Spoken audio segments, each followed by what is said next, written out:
The subcommittee will come to order. I ask unanimous consent that the chair be authorized to declare a recess at any time. Without objection, so ordered.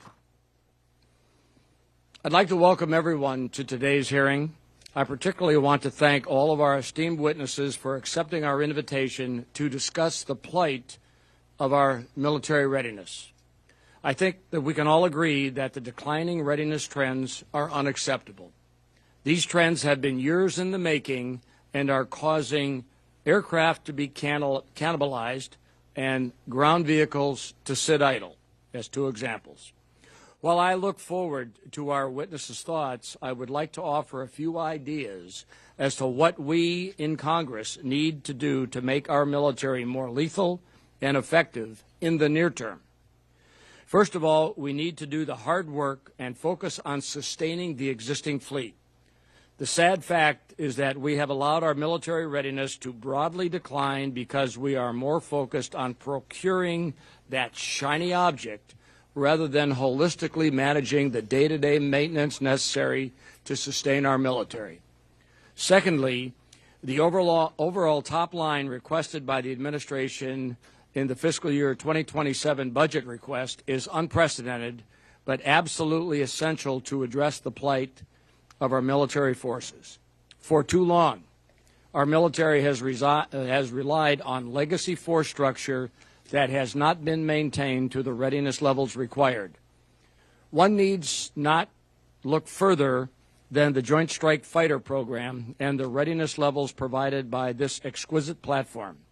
Cannibalizing our Joint Strike Fighter fleet because we have not provided the basic parts to support this superior platform is not a reasonable long-term solution to maintaining current readiness. This budget request, with the accompanying reconciliation supplement, will break this cannibalization cycle and put the Joint Strike Fighter on a sustainable path.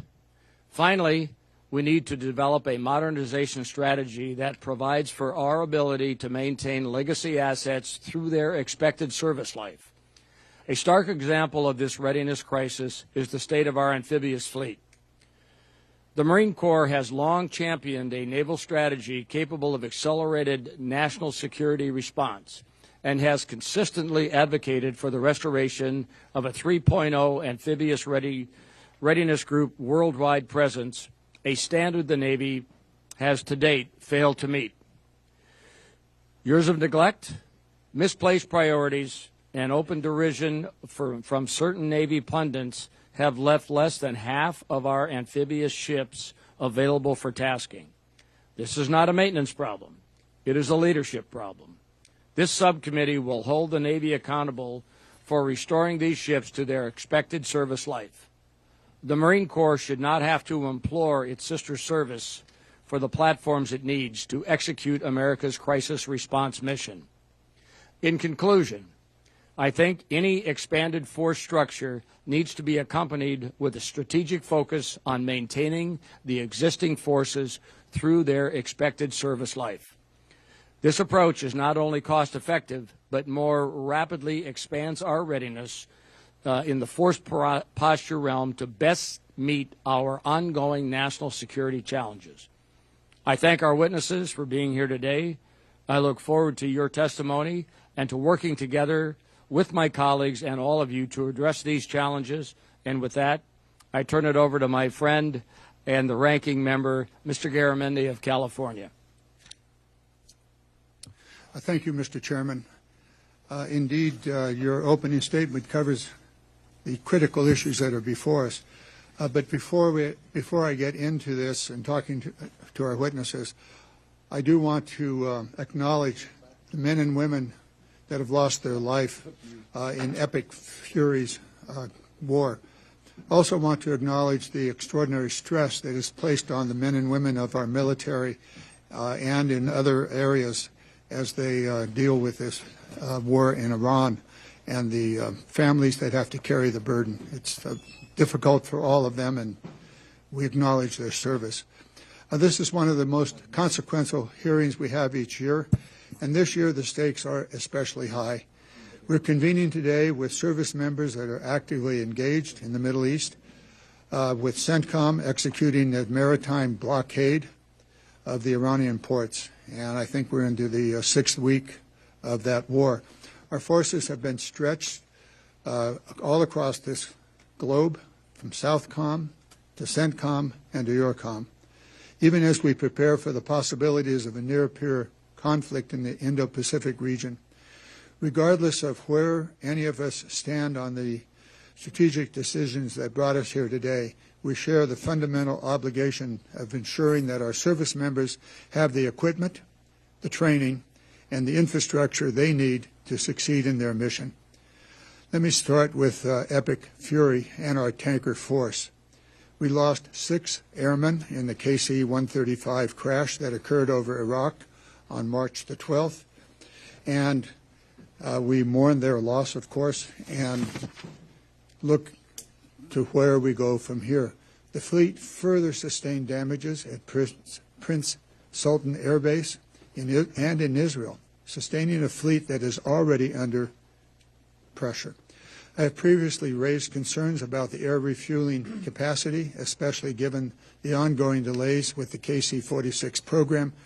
Earlier last month, one of our witnesses, the Vice Chief of Staff of the Air Force, stated that the Air Force would not contract any new KC-46s until the existing technical deficiencies are resolved. I'm encouraged to see that the Air Force has prioritized the resolution of the capability gaps over speed of acquisition, and I view this pause as an important opportunity to ensure that investments are made to date that translate into mission-ready, sustainable assets. I look forward to working with the Air Force on the deficiencies and make sure that they are addressed. Now, I also want to shift over to the Navy, some of which you covered, Mr. Chairman, in your opening remarks. Typically, for the last 6 months, while extensions have occurred during the time of crisis, the USS Ford is likely to enter the 11th month of deployment, a record-breaking commitment. The carrier, which was first deployed to EURCOM and then to SOUTHCOM and now back to CENTCOM, has dealt with mechanical issues, including sewage problems, toilets don't work, and then there was the fire in the laundry, all of which have caused extraordinary stress to the sailors and to the ongoing commitment that the Navy makes to, in this case, CENTCOM. I understand there's an ongoing investigation of the fire, and I'd like to make sure that we are kept abreast of the results of that. But there's more to it than that, and that is the sustainment of this platform itself. Extending this deployments like the Ford do not just strain the crew, they create maintenance backlogs that reverberate across the entire fleet, because it's not just that one ship, it is also the support vessels that are necessary. Thus, our options are limited for future contingencies, throwing career availability plans out of the balance, and while our force deployed base our needs of the COCOMs, I want to be very direct that we need transparency, accountability of the cascading effects that these extended deployments have on the maintenance schedules, on readiness, and on the quality of life and on the retention. The same pressures that now confined to the are not confined to the carrier fleet. We talked, the chairman talked about the Marine Corps. I'll short this part of it, but there is a very serious problem with the Marines and their ability to meet the requirements that they have. Obviously, the ships that they need are not available, but they could be if they were properly maintained. And so we're going to drill down on that piece of it. I'll let this part of my testimony go for a moment because the chairman covered it in detail. We have many, many challenges ahead of us. Space Force, and in fact all of you, lost a significant portion of your civilian workforce due to personnel reductions. Without going into that in great detail, it is creating a problem, particularly since your budgets were significantly increased in the 25-26 period of time. And are those increases able to be carried out without the civilian force available to do the paperwork, the contracts, and the like. With regard to the Space Force, you are scheduled under the new budget proposal to double. How do you do that? And what do you need to be able to carry that out? I value the conversations that we've had on this. And finally, I do want to pick up one of the more persistent and frustrating readiness problems facing all of you, and that is the lack of access to technical data that our maintainers need to repair the equipment that we own. This is not a new problem, but it's an urgent one, and it is the direct result of sustainment being treated as an afterthought during the acquisition process. We continue to talk about this here. We continue to drive this issue. Last year's NDAA made meaningful progress by requiring life cycle sustainment to be considered in the acquisition decisions. Now, why this hasn't been done over the last 40 years, I don't know. Maybe it's because this committee did not see it as a necessity. As the department works to implement these reforms, we'll be watching closely to see how they translate into real acquisition decisions. So let me be clear, we're going to monitor this, and if there are acquisition decisions being made without taking into account the life cycle, and I'm not talking about the cost only, I'm talking about all of the parts and pieces and necessary information necessary to sustain these platforms. However, this cannot be the only forward-looking fix. We must look back to our legacy and current platforms to determine how best to equip our maintainers with the technical packages needed to perform maintenance on the government-owned equipment and platforms. I know the Army has been moving forward on the right to repair, but apparently that has not translated into the necessary availability of the platforms themselves. I want to know more about your efforts from the Army, and for the rest of you, you should be listening if you haven't done it yourself. Maybe the Army can lead the way, as they like to say every fall. I want to thank each of our witnesses for being here. I look forward to your testimony and to working with all of you. Know that with the chairman and I and the members of the committee, we're going to press you very hard. We are very, very concerned about the availability of the platforms, all of them, whether they are a Abrams tank or an F-35. The problem persists across every platform, including almost every one of the military, the naval vessels, and the Air Force. With regard to the Space Force, you may be new to this, and we don't want you to develop what has become a persistent problem with the Department of Defense, and that is maintaining the equipment that we have. It does little good to have 300 ships, only 50% of them can go to sea. And that persists across every one of your departments. So with that, I yield back. I see the chairman is left for a few moments, and his backup team is here. I yield back. Thank you. Thank you, Mr. Caramanni, for your 20 minutes of opening statements. Gentlemen, if you could keep your statements to about 5 minutes, we would appreciate it, so that we have time for questions and hopefully maybe even a second round. We'll start with General LaNeve, and when you hit your 5 minutes, we'll just move on down the line. Today we have General LaNeve, we have Admiral Kilby, General Lamontagne. Did I say that right? No, but Lamontagne. Lamontagne. Sorry about that. General Gering and General Bratton. General LaNeve, please. Representative Scott, Ranking Member Garamendi, thank you for the opportunity to appear before the subcommittee today. We're grateful for your engagement on issues that shapes the lives of our soldiers and their families. Every decision I make as the Vice Chief begins and ends with one question. Does this make our soldiers more lethal and ready to fight and win when called upon? Today, over 212,000 soldiers are deployed or forward postured across 160 countries, securing our interests in the Western Hemisphere, deterring aggression in Indo-Pacific, and responding to threats worldwide.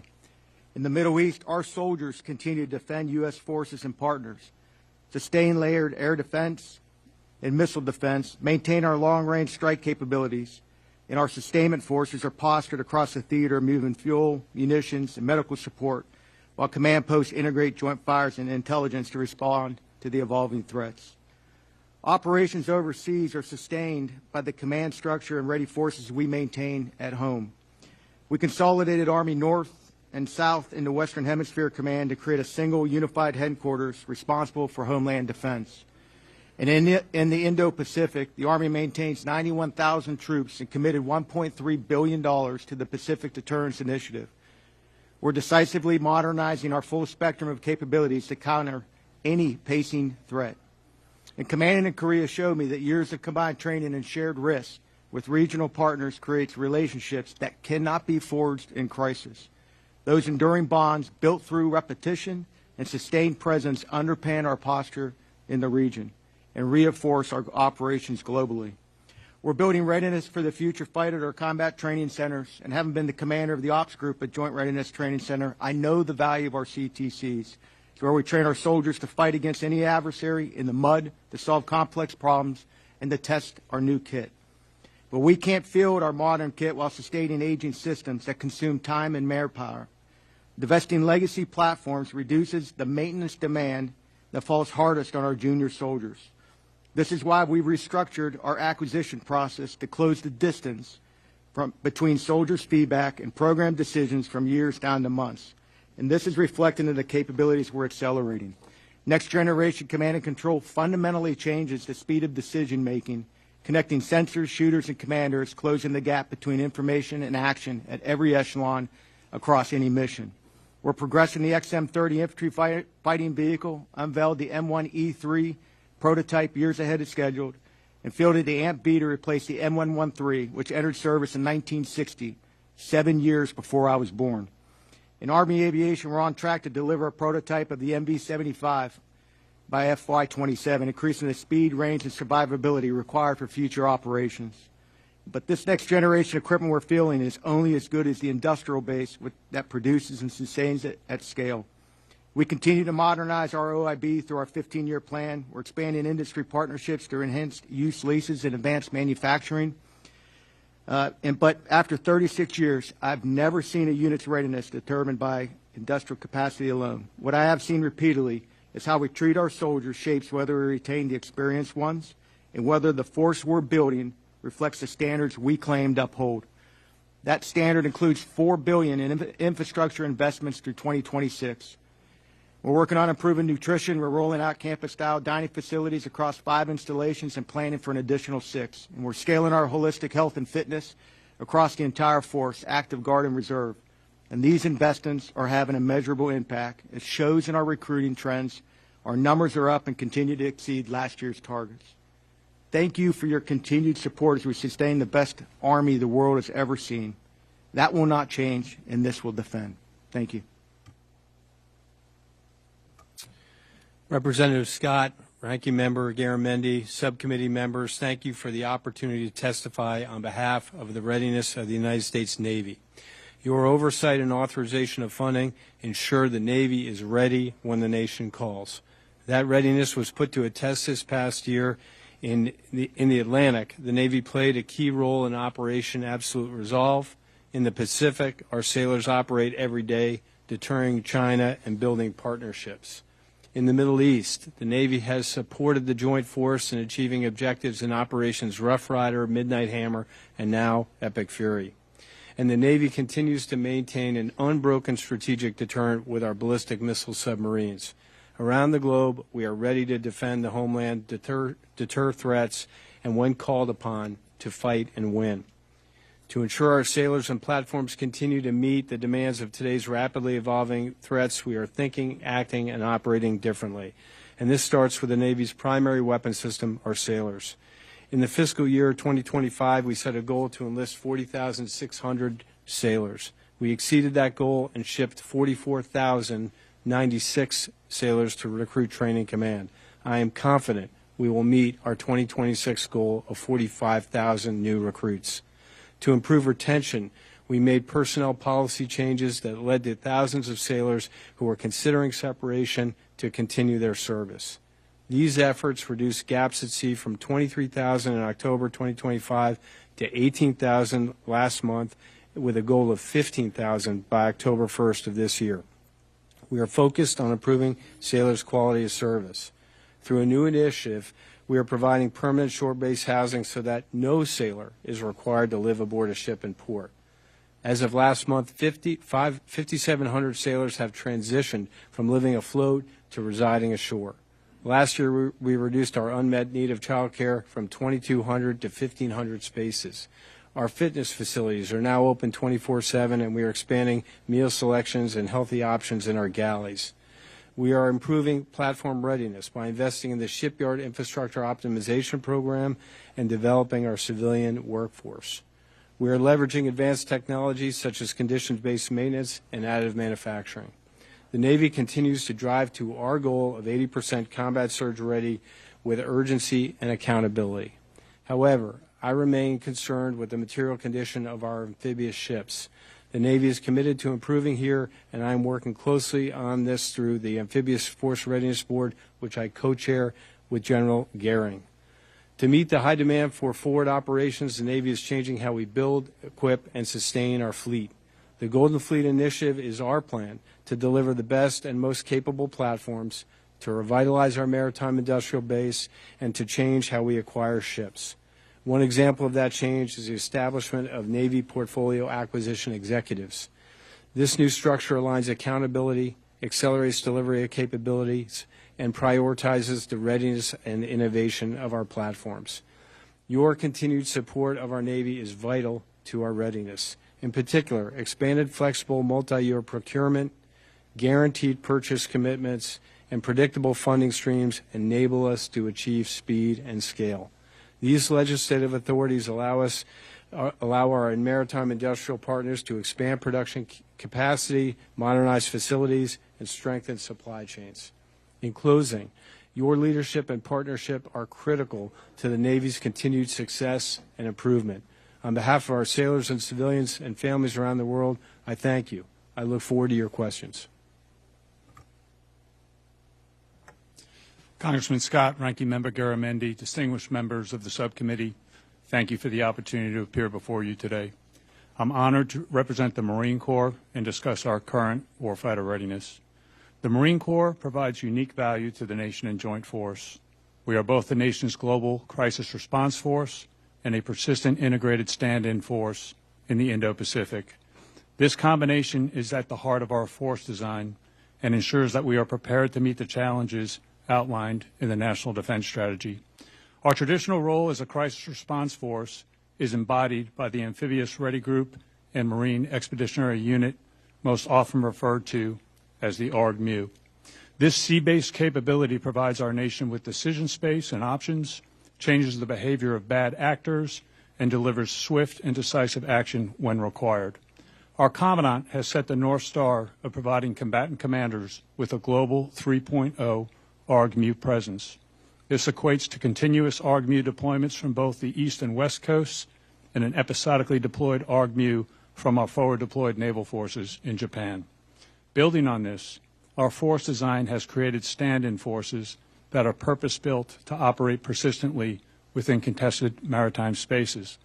These forward deployed forces provide a continuous presence, enable the joint force, and contribute to deterrence with allies and partners. We are not without challenges, but we're getting after them. In partnership with the Navy, we are working to improve the availability of our amphibious warfare ships towards a goal of achieving a 3.0 ARG-MU presence. We're also working to field organic littoral connectors. Thanks to your support and oversight, we've made significant progress in this area with the procurement of the Medium Landing Ship, or LSM. And we need to continue to move forward with a sense of urgency in both areas: amphibious warfare ship availability and littoral mobility. Despite these challenges, your Marines remain ready. Once again, the Marine Corps has made its recruiting mission in FY25, and we are ahead of mission for FY26. It's a testament to the quality of the Marines that we select to find the next generation and the critical resources this committee helps provide. This success in recruiting is the essential first step. Our institutional commitment to standards-based training and achieving brilliance in the basics is what forges our warfighting edge, and this relentless focus on fundamental excellence is precisely what enables us to remain the world's premier fighting force. We also recognize that taking care of our Marines and their families is a warfighting necessity that directly impacts readiness and retention. Our Barracks 2030 initiative is making tangible progress, thanks in large part to the continued support from this committee. In the last fiscal year, we completed 4 new barracks, began construction on 8 others, awarded renovations for an additional 27, and outfitted 159 barracks with new furnishings. We're also tackling child care challenges head-on. We have implemented key recruiting and retention incentives for our direct care employees. These incentives include a 100% child care discount, increased salaries, and a priority placement transfer program that allows military spouses to seamlessly move between installation child development centers when their service member executes permanent change of station orders. Finally, I'm proud to report that for a 3rd consecutive year, your Marine Corps has earned a clean audit opinion. This is a direct reflection of our commitment to fiscal stewardship and demonstrates our accountability for every taxpayer dollar. In conclusion, the Marine Corps appreciates the continued congressional oversight and support for the Commandant's priorities, which remain essential for building enduring readiness across the total force. Thank you for the opportunity to speak with you today, and I look forward to answering your questions. Chairman Bergman, Ranking Member Garamendi, and distinguished members of the subcommittee, thank you for the opportunity to talk about the readiness of your United States Air Force. As General Wilsbach testified, the most important thing the Air Force does for the Joint Force and for the nation is to fly and fix aircraft so that we are ready to answer the nation's call. The Air Force's lethality depends on the professionalism of our airmen, the capability of our equipment, and the skill at which we bring them together. Airmen are our most precious resource. The active duty, Air National Guard, Reserve, and civilian workforce are why the United States Air Force is effective at a moment's notice. We are investing in them to keep the Air Force the most capable and lethal Air Force in the world. We updated our fitness policy to push our airmen to new levels and ensure they are ready to stand shoulder to shoulder with our joint partners on the toughest battlefields. Additionally, the Air Force is on track to train 1,500 pilots per year to expand our capacity to support operations worldwide. We strive to make the Air Force an unmatched place to serve.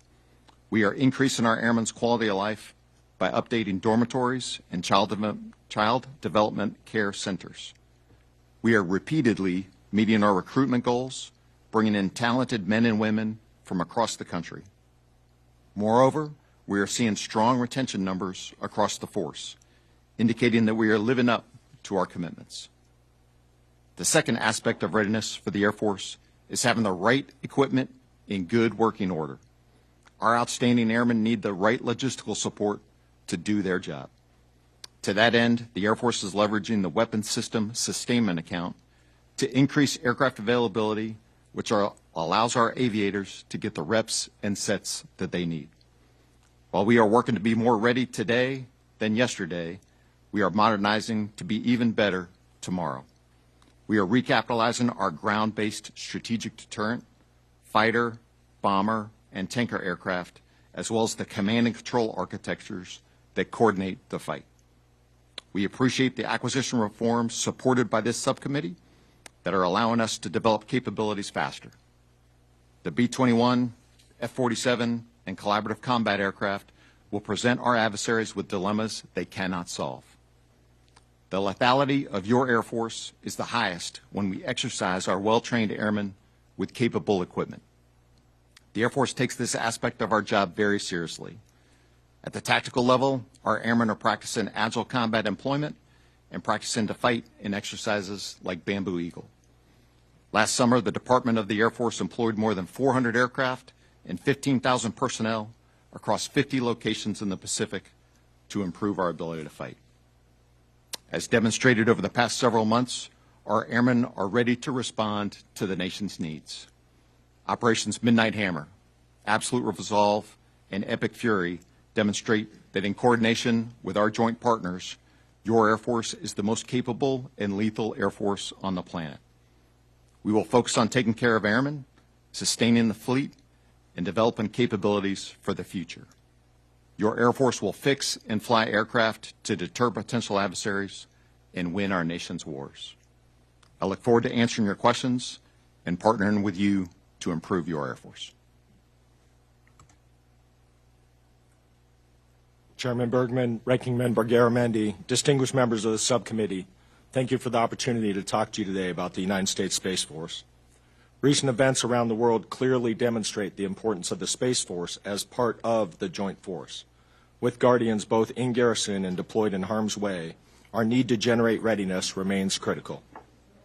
The chairman recently noted our Guardians prepare for the fight before a single shot is fired or a plane takes off.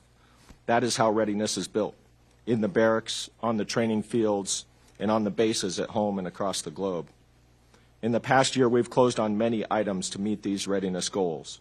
We put on orbit 2 Global Positioning System spacecraft to enhance our navigation and timing, 2 Geosynchronous Space Situational Awareness Program spacecraft to increase our domain awareness, and 42 Data Transport Layer spacecraft to build the backbone of our missile warning capability. Along with our commercial partners, we've executed over 170 launches in the last year. The launch enterprise counts 3 new entrants as significant progress. And your Space Force has authorized the early use of a new radar, has upgraded optical surveillance systems to track adversary activity on orbit.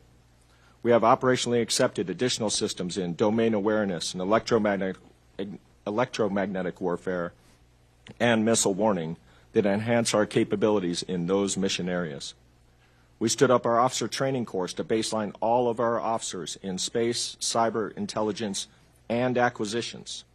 We built a program to provide initial qualification training specifically for our acquisition workforce. We activated 3 mission deltas, 8 system deltas, 2 service components, and we have already met our fiscal year 2026 recruiting goals. We anticipate continued robust growth across all these areas as Congress considers our $71 billion request that is included in the President's budget. As Secretary Mink recently noted, the President's budget enables the Space Force to address both readiness and future growth challenges, positioning us for success in the years ahead. Our priority is clear. We must protect the Joint Force from space-enabled attack.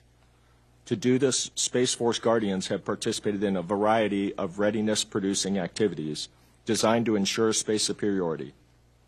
Exercises like Flashpoint, Resolute Space 25, and Space Flag have been particularly helpful in generating readiness. As my colleagues here know and Joint Doctrine will attest, training is an essential component of readiness, and the Space Force is organizing to ensure we train our forces for combat. We're doing this by using the Space Force's Force Generation Model, or SPA4Gen, to deliberately carve out time for advanced training so that our Guardians are always ready. Rapidly evolving threats and our responsibilities to the Joint Force mean that the Space Force must aggressively increase its end strength and infrastructure. Achieving these goals will require increased focus on accessions, as well as building out training infrastructure and key enablers needed to develop Guardians of the future. We will need to double in size in the coming years to meet the identified operational needs, and the 27 budget currently before Congress will enable the Space Force to grow by 2,800 personnel. The Space Force continues to provide tremendous value to both the Joint Force and the nation. General Saltzman said recently, on nearly every mission around the globe, the Space Force delivered on our promises to the Joint Force, providing unmatched combat capability from space to ensure combatant commanders can project power and meet our national military objectives.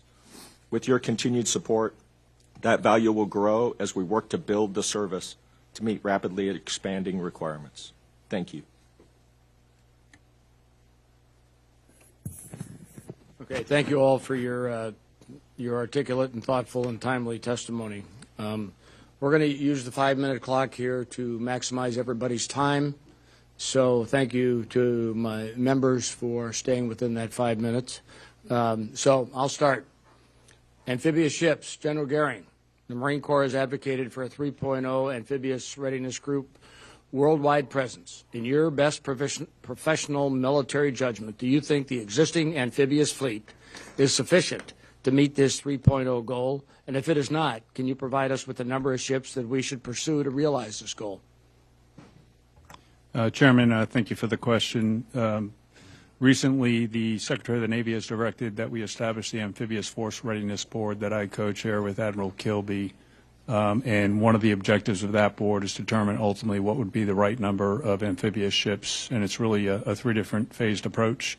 One is selective service life extension. The other is optimizing our maintenance and how we force generate. And the third is procuring new ships.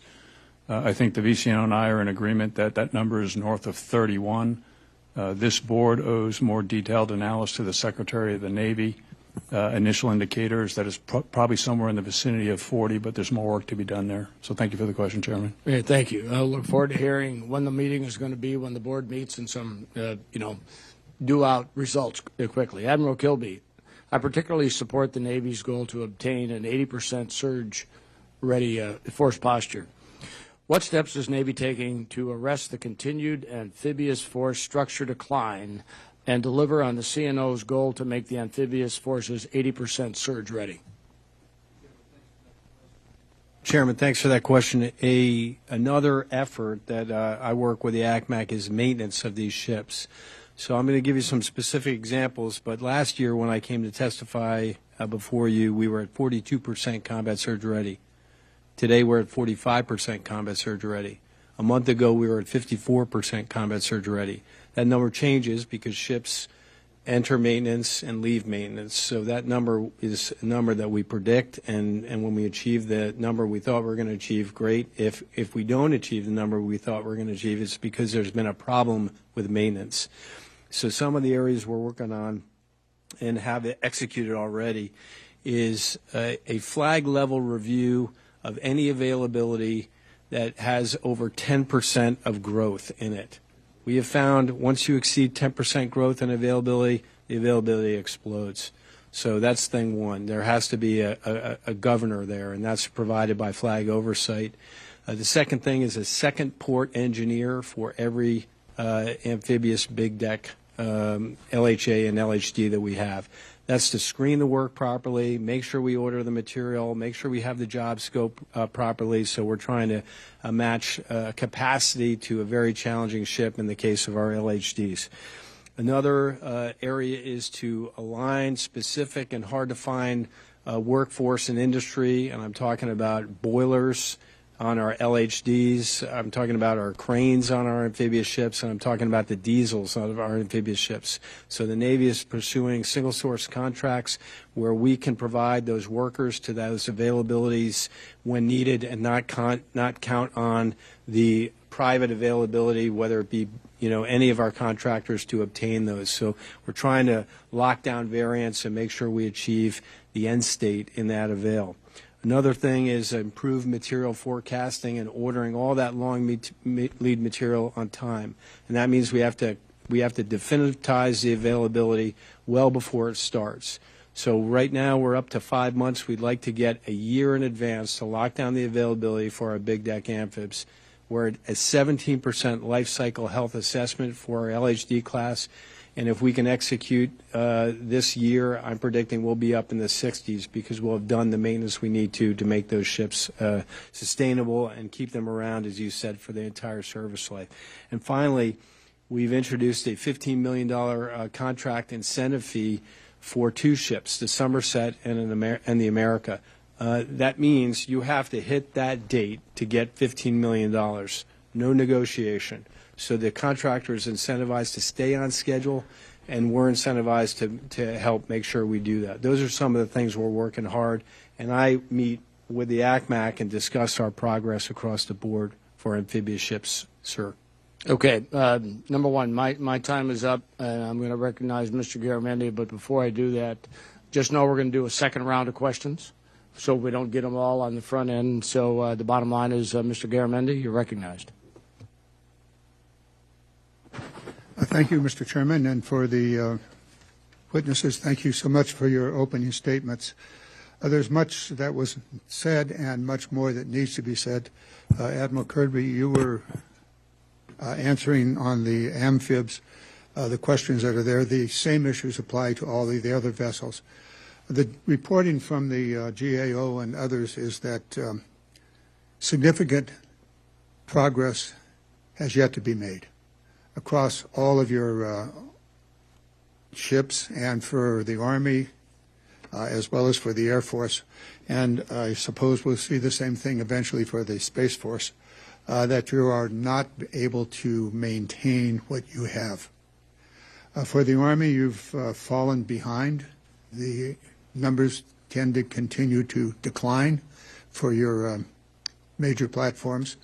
The Navy, you just answered part of the questions. There's obviously more. The Marine Corps, you've got some problems with your airframe, and obviously for the Air Force similarly. So what I want to do is to get down to the nuts and bolts of this. You're going to have to improve the maintenance of all of your platforms. Otherwise, we're going to continue to buy more and get less availability unless we improve the maintenance. In order to do that, you have relied in the past upon the developers of the platform. What I want to go to each of you is the right to maintain, the right for the information.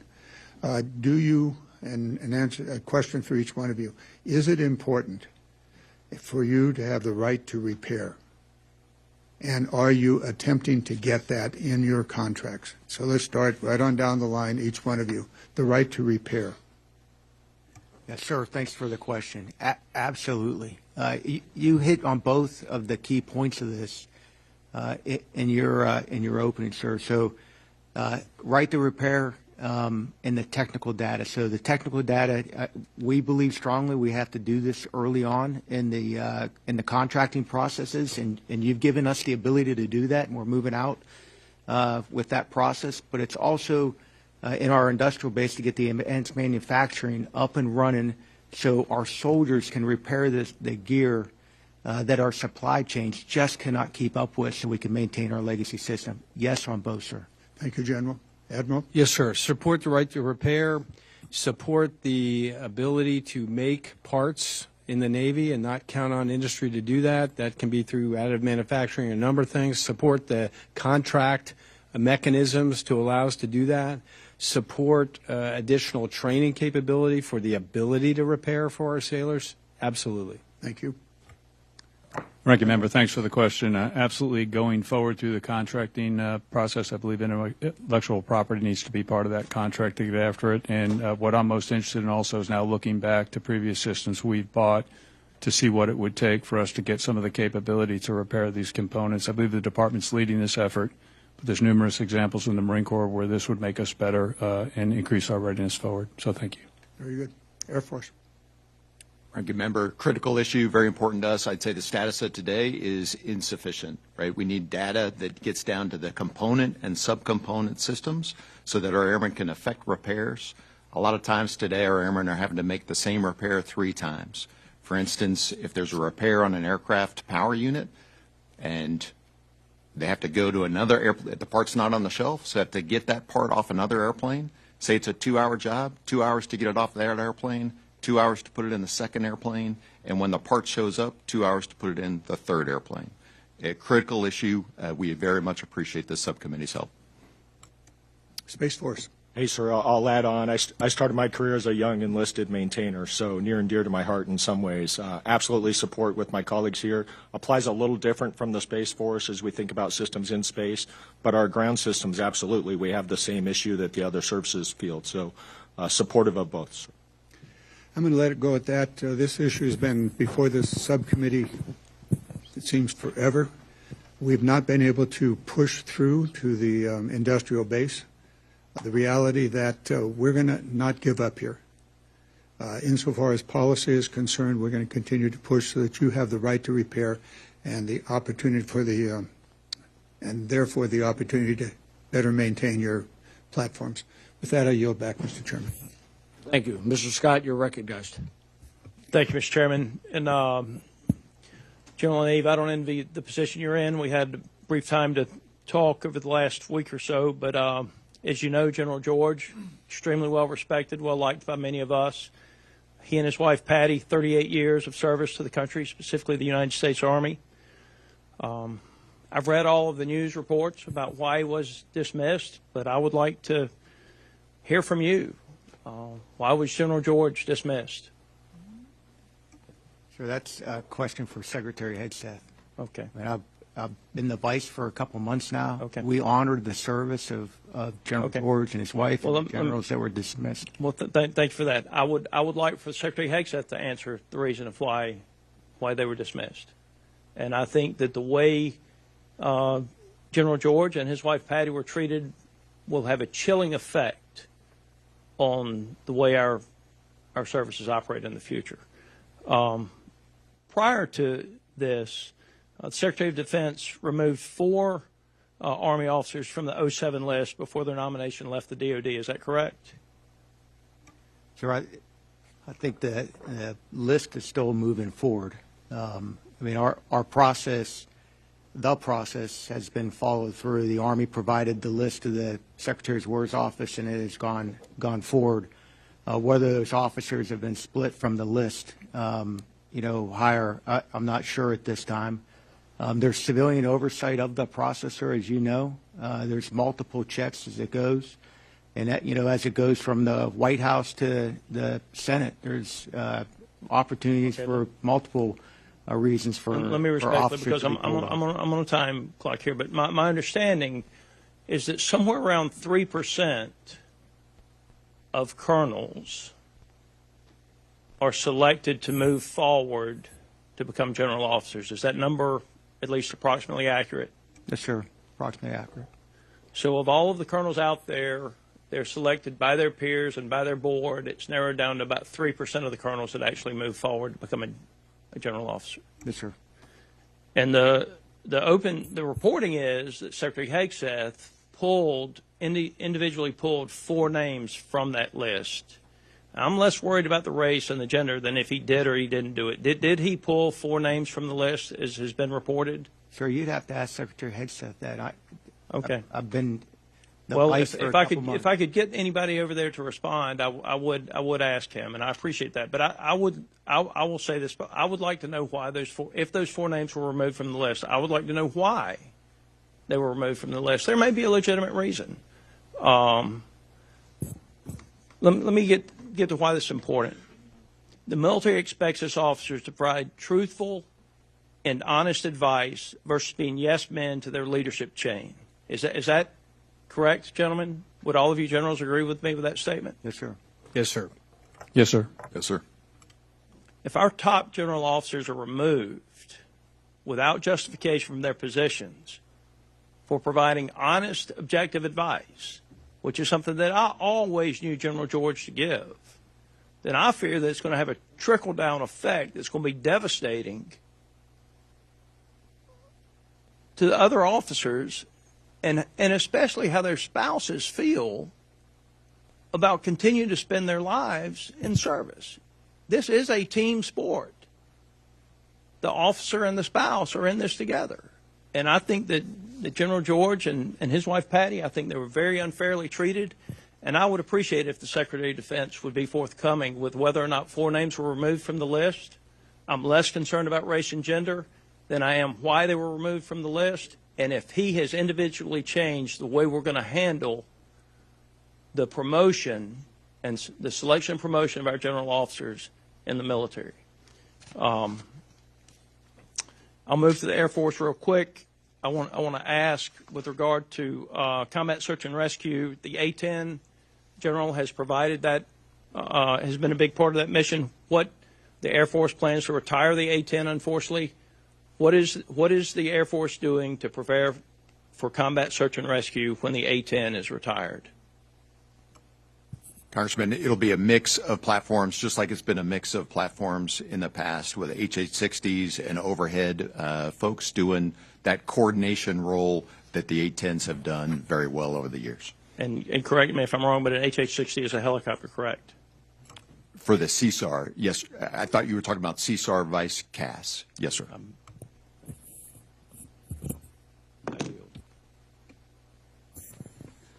Ms. Strickland, you're recognized.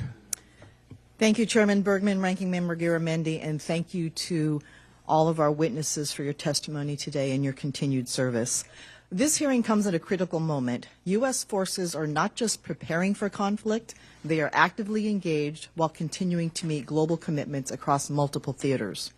The core question I have today is not whether the joint force can fight tonight, it is whether we can sustain operations, absorb losses, and regenerate combat power fast enough to remain ready for a large-scale conflict. So I'm going to start with General LaNeve. I want to discuss force allocation, health, and long-term readiness. General LaNeve, the Army is deploying high-demand systems like air defense systems across multiple theaters. Are these the same systems we would rely on in a large-scale conflict? Yes, ma'am. All right. And what risks does that create for our ability to respond to a second contingency? Ma'am, my role as the vice is to man, train, equip, and certify and to build the force that COCOM commanders will utilize. We're supporting Admiral Cooper and team. If we have to surge to another location, then we'll have to look at how we balance that to be able to provide the resources necessary. I appreciate the question. All right. This is about force health and long-term readiness now. General LaNeve, are sustained operational demands impacting retention, family stability, or overall force health in ways that could degrade readiness over time?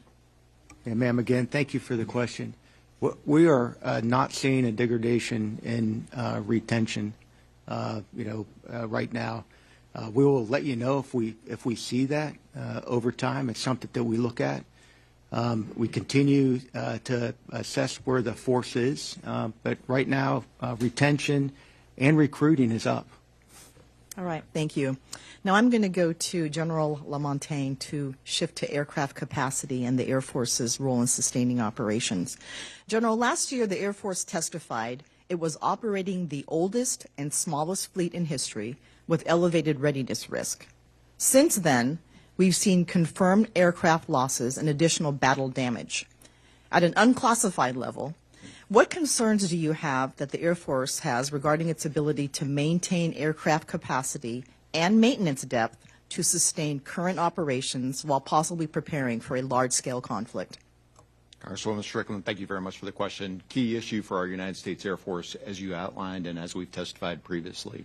And so we are redoubling our efforts to invest in our ability to maintain the airplanes. Historically, we've invested in our weapon system sustainment, which is largely spare parts engineering and a lot of other things that supports that, to about an 85% level. Last year, it was an 86% level, so some improvement, but not enough. This year's budget in 27 takes us to 93%, an additional $3.2 billion to help us sustain those airplanes over time. Very important issue for your United States Air Force. Great, thank you. And in closing, I want to just remind us that we're experiencing aircraft losses and damage, expanding munitions at high rates, operating within an industrial base that is constrained and placing sustained demand on the force itself. So really the question we should ask ourselves, are we maintaining readiness for a large-scale peer conflict, or are we consuming the force faster than we can regenerate it? And to my colleague, Congressman Austin's question about what happened with General George, General George was in charge of First Corps at Joint Base Lewis McChord when I was mayor of Tacoma. He and his wife have dedicated their lives to serving our country. And just to be clear, once the Secretary of Army clears an individual for promotion to general, the Secretary of Defense should not be removing them because their records have been highly vetted, highly scrutinized, and these people are qualified for the jobs. And we look forward to hearing an explanation from Secretary Hegseth when he meets with the full House Armed Services Committee on April 29th. I yield back. Thank you. Mr. Jimenez, you're recognized. Thank you. I'm going to go with a little different line of questioning. And for Admiral Kilby, what is the size of our fleet today? 292 ships, sir. How many of those are combat ready? It depends on the class. If it's surface ships, 63% are combat surge ready. If it's submarines, 65% combat surge ready. And if it's amphibious ships, 45% combat surge ready. Is every ship, you have 292 ships, are all those fully billeted? They are not all fully billeted. We have, as I said in my opening statement, 18,000 gaps at sea. So those gaps are spread across all those ships.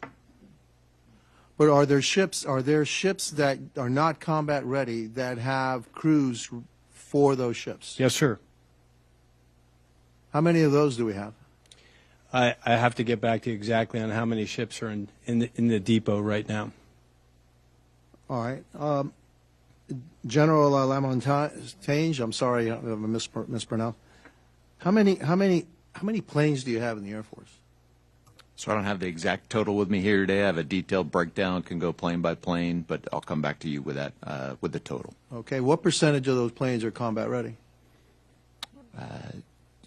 Sir, so I'll break it up into two pieces, and happy to come back to you at a higher level of classification. The actual rates exceed the classification of this hearing, sir, but want to come back to you and your team and can discuss them immediately following this meeting, but not in a public forum. Are there pilots for all your planes? Sir, we're a couple thousand pilots short. Most of those are on the staff. The prioritization has gone to the flying units, but we are not 100% across our United States Air Force. So you got planes that don't have pilots. Is that what you're saying? Sir, I'm not saying that. The line units are manned close to 100%. The staff, a lot less so.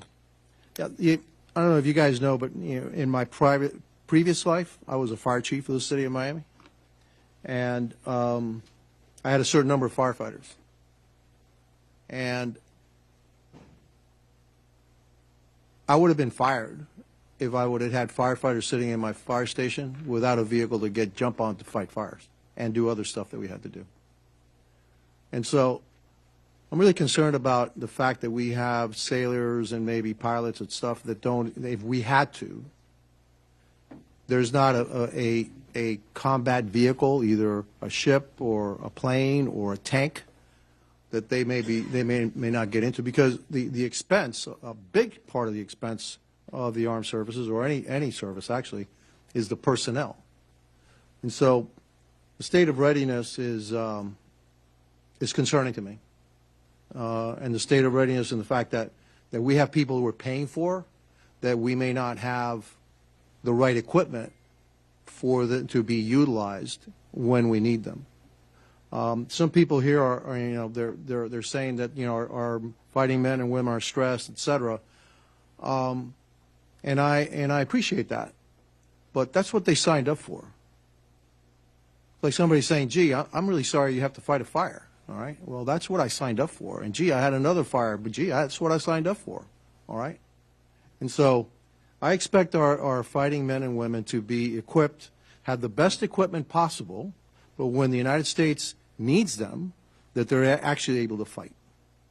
And the fact that our state of readiness, especially it looks like in the Navy, is so deficient is really alarming to me. And so I don't know what it is that we need to do in order to get that readiness up. Maybe a new way of doing things, but it's really concerning to me. General, again, have you looked at? I know we have an issue with tankers. Have you looked at commercial options for supplanting your tanker fleet? Congressman, there is a couple of commercial contracts, commercial carriers that are doing air refueling today that supplement the team, and that's funded by the user. And so, yes, sir, there are a couple of commercial companies providing air refueling services today. All right, fair enough, and my time is up, and I yield back. Thank you. Mr. Sorensen, you're recognized. Thank you, Mr. Chairman. Welcome to all of our witnesses who are joining us here today. I'd like to thank General LaNeve, General Lamontagne, and General Bratton for taking the time to speak with me ahead of this hearing. I'm looking forward to continuing to work with all of you.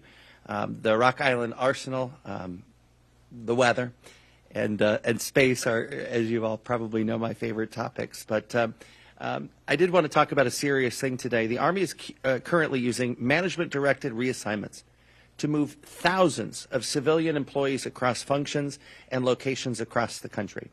Many of these employees are my neighbors. who work at the Rock Island Arsenal. Many are veterans who have worked at Rock Island for 15, 20, and 30 years.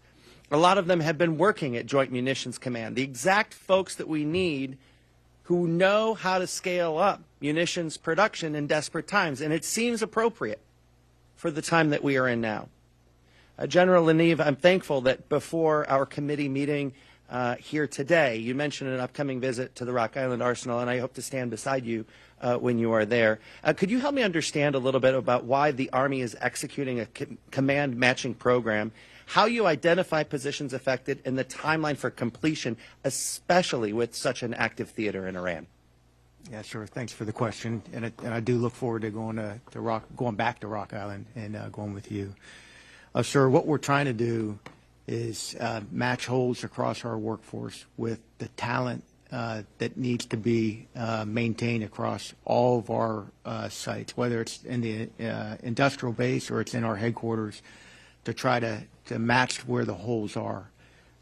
We got about 5,000 to 6,000 across the workforce that we're working on doing this. We're trying to look as hard as we can at matching skills and attributes and experience to fill these holes. I know it is I mean, we're dealing with people and their lives, and we're trying to do it with the biggest care that we possibly can in order to sustain the workforce for the long term. And, as we scale, we hope to scale, we want to have the most optimized workforce there to be able to do it. But it's not just done in a vacuum, sir. We're looking at the skills and attributes that we're trying to plug, and we're trying to do it with much care. There's been some reports out there that people are being told to move without any compensation. It's not true. Anything over 50 miles are being there's a compensation package associated with it. So we're trying to think through this, and we're trying to get it accomplished, in a relatively quick manner. And I appreciate that diligence. But in the past 10 days, I have met with many folks who, many of them have done their service in the military, but then they put roots down in the community for decades. And some of them come to me and they say, Eric, I have done what was right here. I have a perfect record. There is no one anywhere that does the work that I'm doing, so why am I surplused?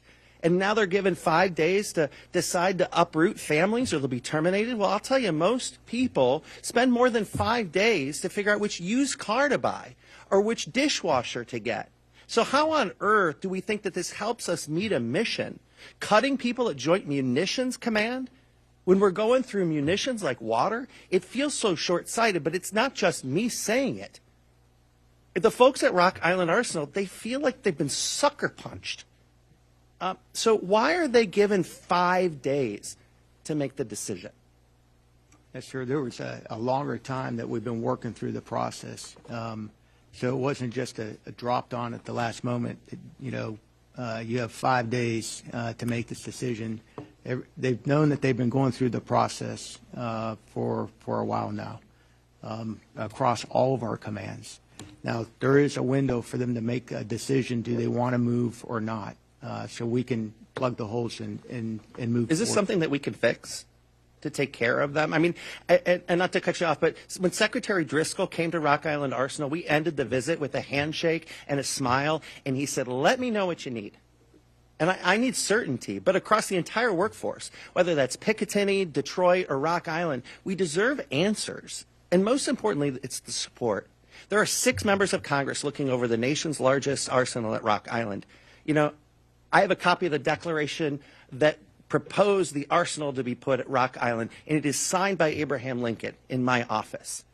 And it is so important that we take care of the people there. This should not be a difficult task to support them properly, honorably, and effectively for the benefit of readiness and our country. And Mr. Chairman, I yield back. Mr. Harrigan, you're recognized. Thank you, Mr. Chairman. Gentlemen, it's great to see you. Thank you for your testimony to this subcommittee today. I'm going to piggyback a little bit on what the ranking member talked about. I had some different remarks here prepared, but I think the ranking member went down a great line of questioning. And I think it was very clear that every single one of you support right to repair. And the ranking member said that this committee has worked very hard to try to get right to repair. I want to make something really clear. We did get right to repair last year. Myself, a former Green Beret, Tim Sheehy over in the Senate, a former Navy SEAL, Elizabeth Warren and Maggie Goodlander. You probably couldn't find 4 different members of Congress that disagree more on various parts of policy, but we all agree on this. And we actually brought this across the finish line in last year's NDAA, both in the House Armed Services Committee and in the Senate Armed Services Committee. And magically, through a very opaque process called a conference, a bunch of unelected bureaucrats kicked it out of last year's NDAA, and we didn't get it done. So I want everybody to understand that every single service wants this. This committee wants to give it to you. But for some reason, there is some force that is out there that is preventing that from happening. That's a shot across the bow. I'm going to start getting very agitated about this year, but we have to deliver right to repair to the services. We absolutely have to have it, particularly when we are looking at protracted conflict in a very far away place.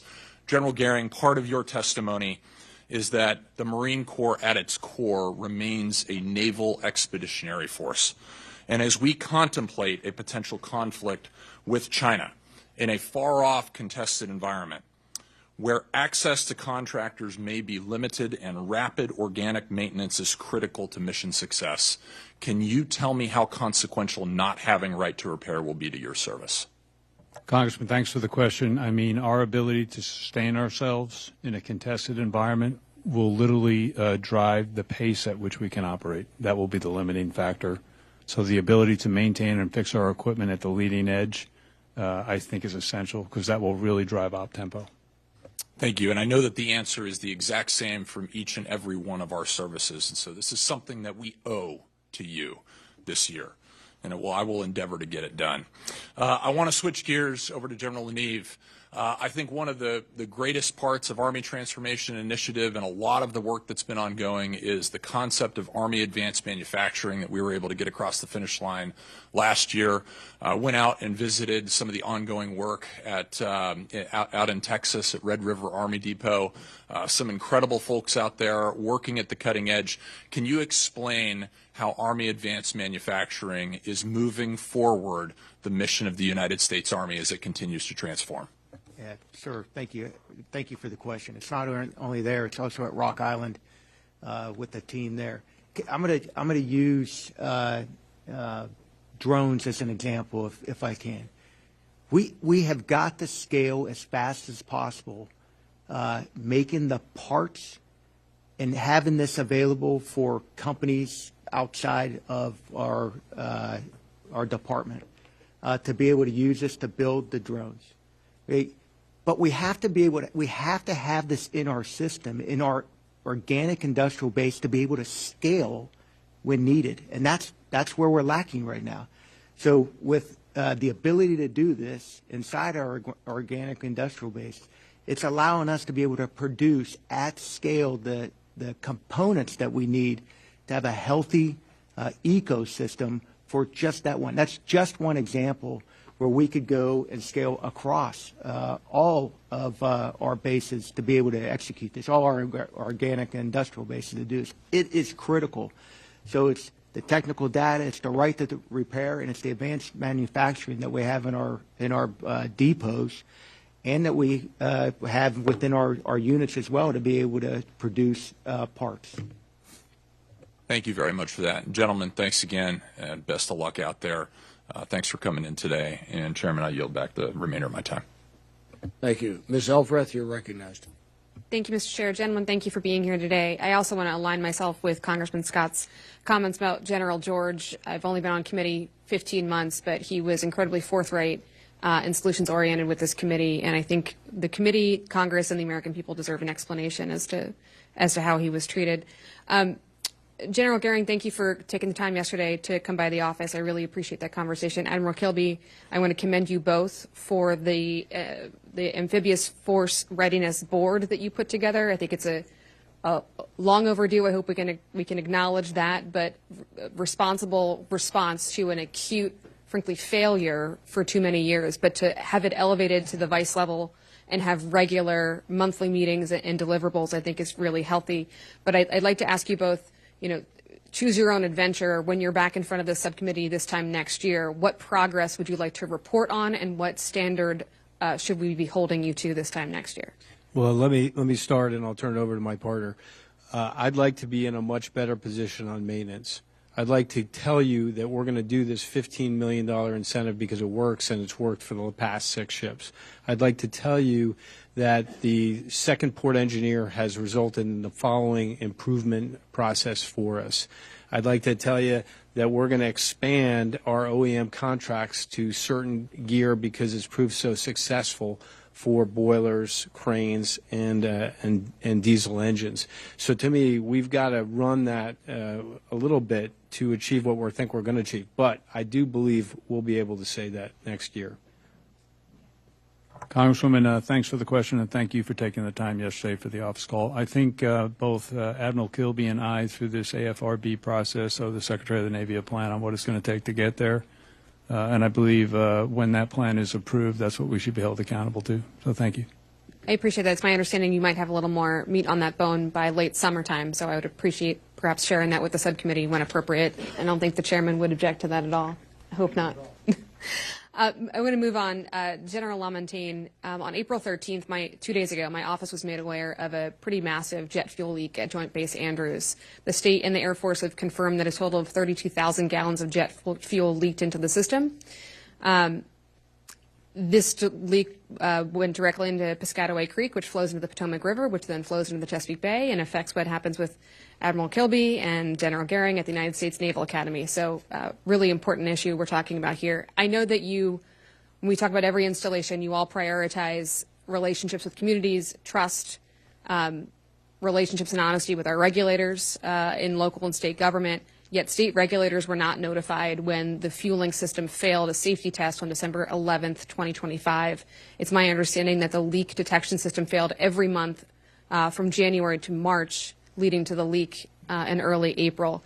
We tend to focus a lot of our questions in these subcommittee hearings on the urgent issues within our districts, within our state, but I offer this question, General, in the spirit of trying to fix this so it doesn't happen in other communities and other critical waterways across this country. What actions were taken in December when the safety test failed? Yes, ma'am. Very important issue. We take accountability for this, and we failed to meet our high standards as teammates in the community and to take care of the environment in this issue. A couple points of clarification, if I may. So in December and January, there were a couple of valves that failed, but we don't think the leak happened until March. Okay. We should have reported those faulty valves, no doubt about it. But we have an accurate accounting of the fuel level that is in the tanks at the end of January, at the end of February. We do that reporting every month, and it was within norms. So, below 1%, which accounts for the fuel expanding and contracting with temperature changes. And so the responsibility is within 2 hours of having a leak, which was detected on the 23rd, the team reported it to the Environmental Protection Agency and the Maryland Department of the Environment to be good stewards and to get on it as fast as possible. I want to clarify if the spill has been contained and how we define contained. Does that mean that it is separated from any potential leak within a waterway, or does that mean that we have some outstanding to-dos and that a good storm is going to exacerbate this problem and that jet fuel will leak further into the creek and the river and the bay? Yes, ma'am. I'd like to close the loop with you directly with this at the time and place of your convenience. Happy to do it now as well. We found the leak, the area, generally speaking. It's on the west ramp, and a lot of works have been made to mitigate it, to include, soaking up about 17,000 gallons of water and oil-contaminated areas, damming up the creek to prevent it from going any further, as well as putting absorbent material down to prevent any further spread. I appreciate that, and thank you for your office following up. Thank you, Mr. Chair. I yield back.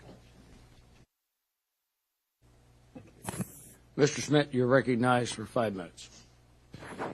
Thank you, Mr. Chairman, and I want to thank all of our witnesses for being here today. I'm grateful for the conversations leading up to this and for your time and for your leadership. General, I'd like to have a conversation about the Air Force and in particular about refueling. I mean, the KC-135 is a remarkable airplane, and like a classic car, it just kind of keeps on going as long as you take care of it, but it is old. They're, 60, 70-year-old airframes. We had a policy discussion that's been ongoing for years about what the next generation ought to look like, and as a step either toward that or until that, depending on your point of view, we've got the KC-46s online, and we've had trouble with them, and you all have paused them, and then we've started them, and then I'm not quite sure.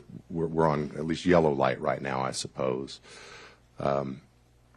We talk a lot about, particularly outside of this room, we talk a lot about our extraordinary air capabilities to find, reach, and do what needs to be done with the target, but you can't do that if you don't have the gas to get there, to stay there, and to get home safely. So I'd just like to get your sense, big picture, before we get down any further. Where are we in terms of adequate tanker capacity, and do you have concerns about the age of the fleet and what I perceive at least to be a fairly clouded path forward in terms of replacement or next generation? Yes, sir. I think we've had concerns about the age of the fleet for quite some time, thus the KC-46. And just to clarify a couple of points on the KC-46, so we will not start the new contract until those Cat 1 deficiencies have been resolved. So that contract extension probably happened in about 28. Everything will be fixed up before then. That's our commitment to try and drive that forward. On sort of a next generation tanker, we have taken a look at analysis of alternatives that finished up last December. Take a look at, what kind of capacity we need, what kind of range, speed, and survivability we need. Since then, we put out a couple of requests for information to industry to get clarity on some of those systems that may help us be more survivable in more contested environments. Those systems could help us with the current fleet. We're going to be flying KC-135s for a long time. If we recap KC-46s or something else to the tune of a squadron per year, we're going to be flying KC-135s for a long time. So what can we do to those capable but very old airplanes to help protect them in more contested environments? A big priority for us going forward. What about just the sheer number? Do we have enough gas tanks to do what needs done? So the congressional threshold on that is 466, going towards 502. We intend to fully comply with that. I think there's also some analysis by United States Transportation Command in conjunction with analysis on B-21s and other kinds of capabilities to figure out how many tankers we need going forward. So the intent in the near term is to deliver KC-46s. We were previously retiring a KC-135 every time a KC-46 came off the line. We're no longer doing that so that we can grow our tanker capacity from 466 to 502. In the Indo-Pacific, is there anything we ought to be helping you with in terms of maintenance capacity? We've got old planes, and that's a long way. Yes, sir. So we've got a lot of work in the 27 budget to look at infrastructure across the Pacific. A big part of that will be sort of the hubs and the spokes. What do we need at the hubs? But we also need stuff at the spokes to facilitate, a tanker drop-in from emptying its fuel to very capable receivers, filling up on the ground, and then getting right back in the fight. So we'll need, at each of the spokes, we'll also need some capabilities there, fuel additives, some aircraft ground equipment, and more, and that analysis continues. And the good news is, with the 27 budget, a strong amount of funding is going exactly there.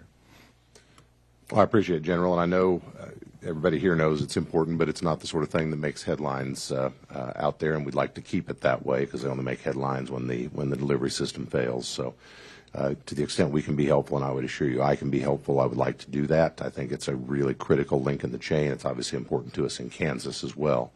And we want to make sure you've got what you need today and going forward. I yield back. Congressman, thank you very much. Thank you. Mr. Tran, you're recognized. Thank you, Chairman and Ranking Member, for having today's hearing. Thank you to all the witnesses for being here today. And General LaNeve, it was great to meet you earlier this afternoon. Before I begin, I want to take a moment to recognize the 13 service members who have lost their lives in Iran and the hundreds more that have been injured as a result of this war. Military readiness depends on our people, and every loss impacts our readiness. My heart is with the families and all of the families who have a loved one deployed. Readiness is the core of our military. It is more than just the latest weaponry and intelligence. It's housing, quality of life, health care, and training that truly improves our soldiers' readiness for the challenges of tomorrow.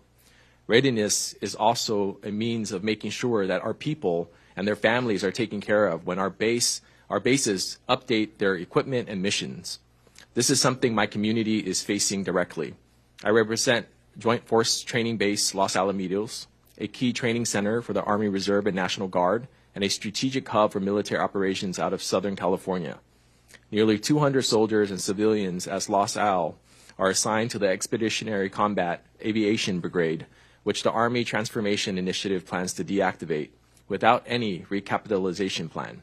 This means that 200 highly qualified people could be out of a job when we should be using their skills to meet our many readiness needs. General LaNeve, thank you for committing to having more conversations about recapitalization plans at Los Al moving forward. You know, a few weeks ago, I introduced the Combating Chinese Communist Party Influence Act with my colleagues, Rep. Harrigan, Rep. Strickland, and Rep. Bacon from Haas. This bill instructs the Director of National Intelligence to create a comprehensive interagency report about the growing CCP presence across the world and the risks that it poses to U.S. national security. General Gering, I'm going to start with you. How might a report of the growing threat of CCP influence improve Marine Corps readiness for future conflict? I'm sorry, Congressman. Can you repeat the last part of that question? How would the growing? How might the report of the growing threat of the CCP influence improve the Marine Corps in readiness for future conflict? Congressman, I'm going to have to take that for the record. Okay. I appreciate that. Thank you. I'm going to ask your fellow generals, anyone have any, and the Admiral as well, any input on how a report on CCP's influence would help prepare your agency for readiness? Hey, sir, the thing that comes to mind, and I'm sure there's many ways that would be helpful to us, but the thing that comes to mind is really as we work through these new acquisition programs and understanding where influence is happening in the industrial base, where we might be assuming some risk, I think would be one area. I'm sure there's many others, but we do see, increased activity from the Space Force in particular, but I'm sure for all the services in the acquisition fields and working with the defense industrial base. And so understanding what the landscape looks like there would be helpful. Thanks. Thank you, Chairman Bratton. Any other comments from the other generals? I just think, security is always on our mind. So that report is a fundamental thing that we can share with sailors in the Navy to kind of get everyone to realize that there's a threat out there. I think, people can get a little tone deaf from that, so that would be a useful vehicle to realign everybody. Thank you. Yes, sir. Two things. First, I just want to publicly thank you for recognizing all of our losses and continued support of the families and prayers for the families. I think anytime on your first part, anytime there's additional look, whether it's inside our organization or outside the organization, help paint the true threat, the overall threat, helps us to look at ourselves and look at our systems and how we can protect ourselves, how we can do training to be able to protect inside the systems. And I share all of the other advices that in our acquisition process is where we're really going to be able to use this to help us as we go forward. General Lamontagne. Congressman, as the pacing challenge and threat outlined in the National Defense Strategy, we spent a lot of time on China. I have not seen this report, but my sense is it's probably another good place for our airmen to study. Thank you so much, and I'm about to run out of time, but I want to thank you all for your service. Deeply honored that you're here speaking to us, and thank you for sharing. With that, Chairman, I yield back. Thank you, Mr. Mesmer. You're recognized for 5 minutes. Thank you, Mr. Chairman, and thank you for the witnesses for being here today. Admiral Kilby, we talk a lot about the munitions stockpile challenges, but I'm also concerned with the potential SPY-6 radar fielding delay. What are we doing now to keep the fleet from taking a readiness hit as it relies longer on the SPY-1? Hey, sir, your Crane Indian is super helpful for us here. We are underway to establish a depot as well as engaging industry to help redouble their efforts here. I'm not satisfied with the amount of no bid parts that are returned on the spy radar, so we're in heavy engagement, and Crane is helping us there. But I just think we need to really look forward to 2060. What's it going to take to maintain this radar until 2060?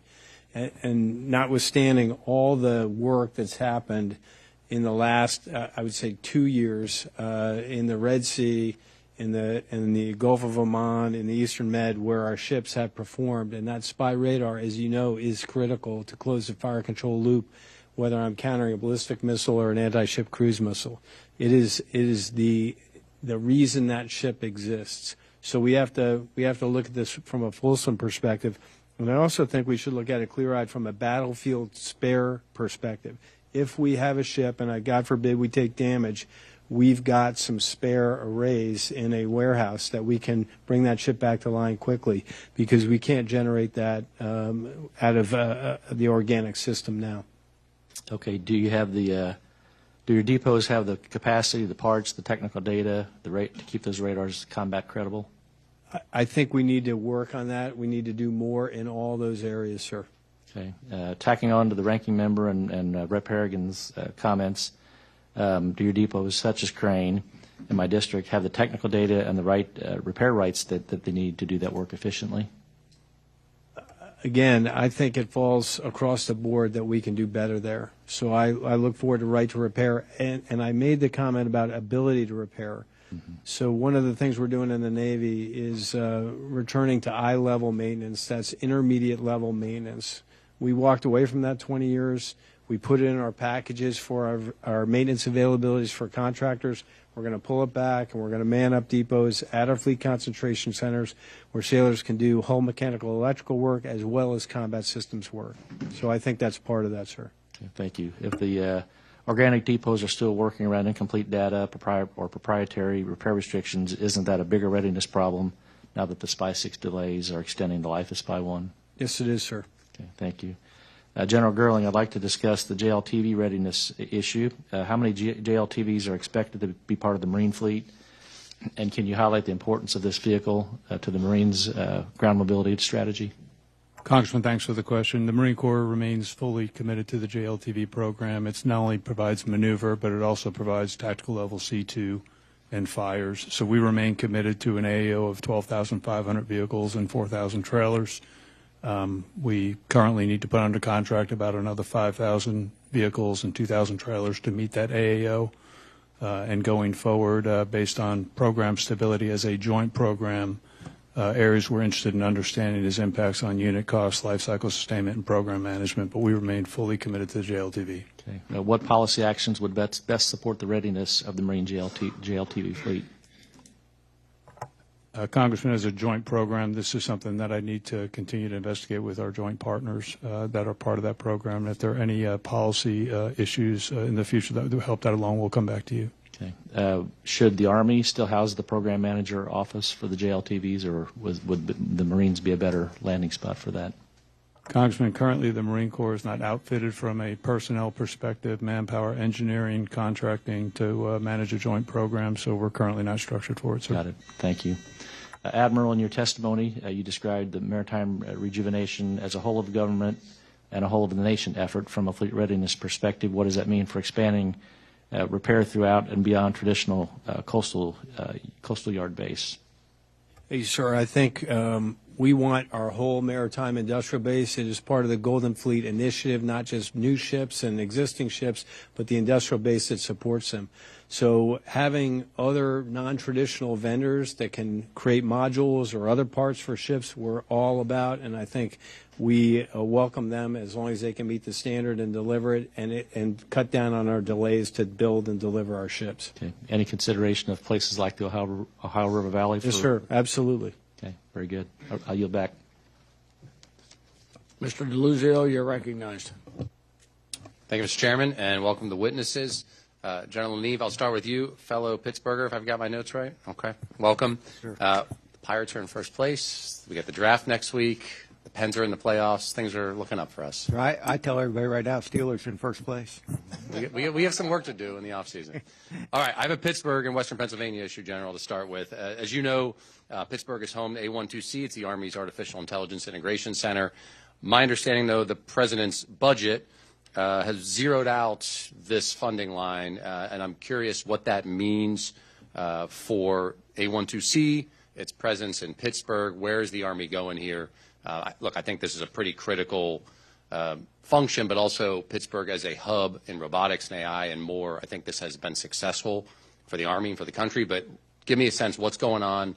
What are we looking at potentially happening here in Western Pennsylvania? Yeah, sure. Thanks for the question. It has been incredibly successful, and I'm going to have to go back and take a look at where the budget is for that one and come back to you on the viability of it. Okay. Thank you. Please do. Look, there's also, as you know, there's good research that comes out of the institutions in Western Pennsylvania, which are among the best. So I'll look forward to hearing from that. I want to shift gears, and you heard from Mr. Messmer, I know Mr. Harrigan, Ranking Member Garamendi on right to repair, which, look, to me is pretty basic. It's about our service members having the power, so they've got the know-how to fix their stuff and for public money to be protected. It's pretty straightforward. And so what I'm looking for, if each of you can indulge me, give me some examples of things that our service members can do that they can't, whether it's because of data access rights, whether it's agreements. Give me some examples, because I know I'm not alone in wanting to help you get that fixed, protect public money, give our troops the ability to fix stuff. General, I'll come back to you to start, but I'll open up to all of you. Just give me some examples of what you're seeing in your branch. Sir, I'll give you. If I say General, I'm looking at four of you, so whoever wants to jump in. Sorry, Admiral. I'll give you a quick example from the Air Force. So the more data we can have at the subsystem level, at the component level, we could affect those repairs ourselves. We've been able to do that on some very old airplanes. Some of their new airplanes, we don't have the data. And so what we have to do is take out the whole system. We turn around and look on the shelf. The part's not there. And so then we have to take that same system out of another airplane. What this does is it triples the manpower to take a good system out of a bad airplane, put it in the airplane we're trying to fix, and then so that's 2 hours to take it out, 2 hours to put it in. When the part shows up, another 2 hours. Whereas if we had the data to fix at the subsystem level ourselves, we wouldn't have to take out the whole system. Congressman, I gave you two examples for the Marine Corps with our amphibious combat vehicle. So the engine control module on that vehicle, it's digital, and occasionally it requires software upgrades, which are cloud-based. We currently don't have the ability to do that software update. We have to bring in contractors to do that. Second example with that same platform is the rebuilding of brake calipers. We have the ability to rebuild brake calipers, but we don't have the permission to rebuild those in that vehicle. General, on both of those, Marines could do that work, but for this access to data. Absolutely, sir. Very good. Thanks. Hey, two examples, sir, one general, one specific. The general one I alluded to already about the intermediate maintenance. So if we can establish that shore duty for sailors to go become proficient in their system and send them back to ships, I think we'll have a world of good for us. So I'm bullish on that. Okay. I had breakfast with a information technology petty officer, so an IT2 in Puget, or Whidbey Island, who said she was frustrated because she didn't have the authority to go work on her network. So she's a network person. So we're taking care of that, but that's an example where she is frustrated in her professional life about not being able to do what she wants to do. Thank you, Admiral. General? Sure. Thanks for the question. Every one of us can give you a bunch of different vignettes.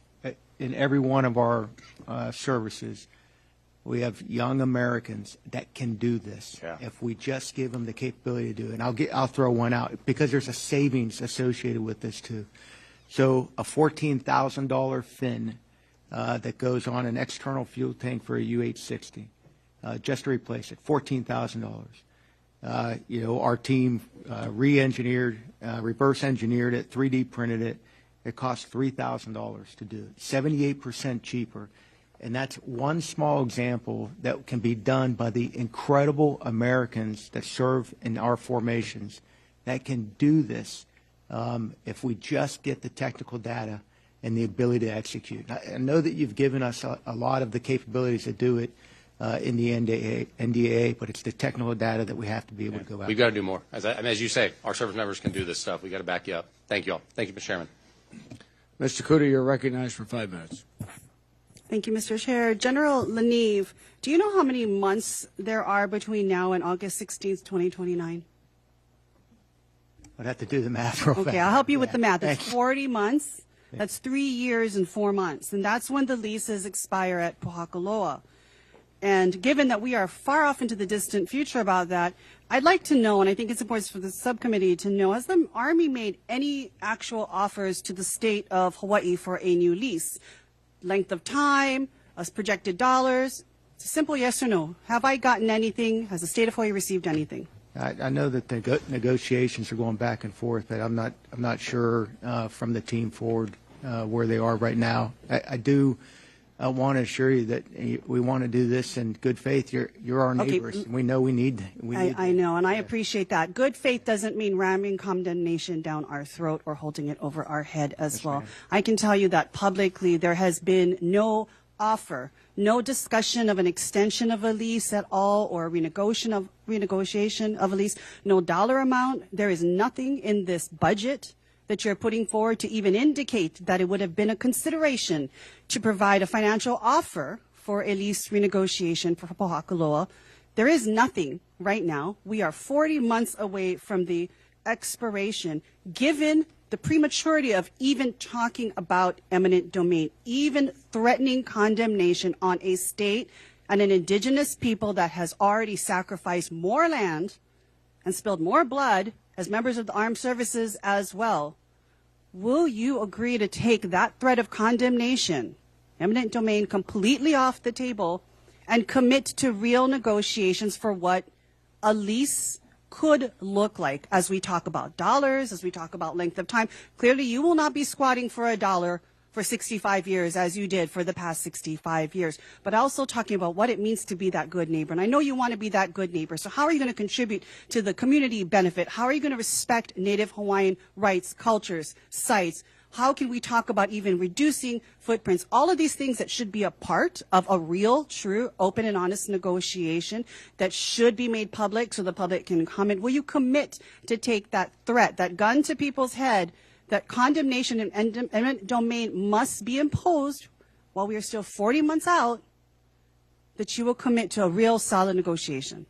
Ma'am, I commit to taking that back to the Secretary of the Army and reinforcing.